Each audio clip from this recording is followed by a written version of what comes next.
আসসালামু আলাইকুম, welcome back to my channel.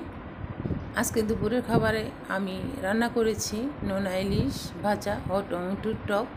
এই গরমে কিছু খেতে ইচ্ছে করে না, যদিও এই নোনা ইলিশটা একটু গরম, তারপরও কোনো কিছু খেতে যখন ভালো লাগে না তখন ভাবলাম যে ঘরে যখন নোনা ইলিশ আছে তখন এটাকে একটু ভেজে নেই।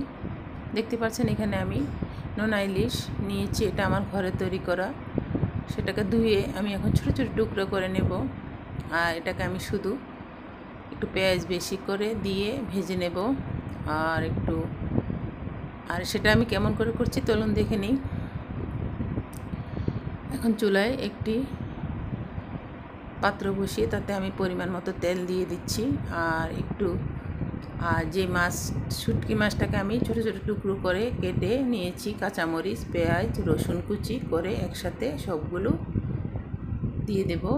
দিয়ে ভালো করে কিছুক্ষণ ভেজে নেব। তারপরে কিছু মশলা অ্যাড করব। আগে নোনা ইলিশটা আর পেঁয়াজটা একটু ভালো করে ভেজে নিচ্ছি। পেঁয়াজটা যখন একটু নরম হয়ে আসবে তখন তার মাঝে আমি কিছু মশলা অ্যাড করব। আর এটা খেতে খুবই সুস্বাদু। আমি একটু গোলমরিচ গুঁড়া দিয়ে দিলাম, মরিচের গুঁড়ো দিয়ে দিলাম, হলুদের গুঁড়ো দিব। মরিচের পরিমাণটা আমি একটু বেশি করে দিয়েছি, 1 টেবিল চামচের মতো, কারণ একটু ঝাল না হলে শুটকি খেতে ভালো লাগে না। একটু রসুন বাটা আর একটু জিরা বাটা দিয়ে দেব। রসুন যেহেতু আমি কুচি করে দিয়েছি তাই রসুনের পরিমাণটা একটু, বাটার পরিমাণটা একটু কম দেব। আর শুটকি মাছের মধ্যে রসুনটা একটু ভালো হয় বেশি দিলে, আর কুচি করে দিতে পারলে ভালো। অল্প একটু হলুদের গুঁড়ো দিয়েছি। এখন ভালো করে এগুলো খুব অল্প আছে, এটাকে আমি ভেজে নেব। আর কিছুক্ষণ পর পর নেড়ে দেব।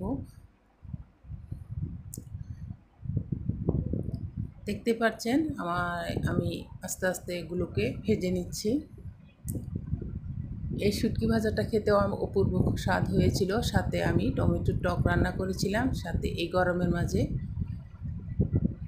টমেটোর টক আর শুটকি দিয়ে আজকের দুপুরের খাবার চলেছে। যদি ভালো লাগে তাহলে ভিডিওটা লাইক, কমেন্ট এবং শেয়ার করে পাশে থাকবেন। আর আজকে আমার এই নোনা ইলিশ ভাজিটা কেমন হলো অবশ্যই কমেন্টে জানাবেন। তাহলে আজ এখানে বিদায় নিচ্ছি, আপনারা বাকিটুকু দেখতে থাকুন। আল্লাহ হাফিজ।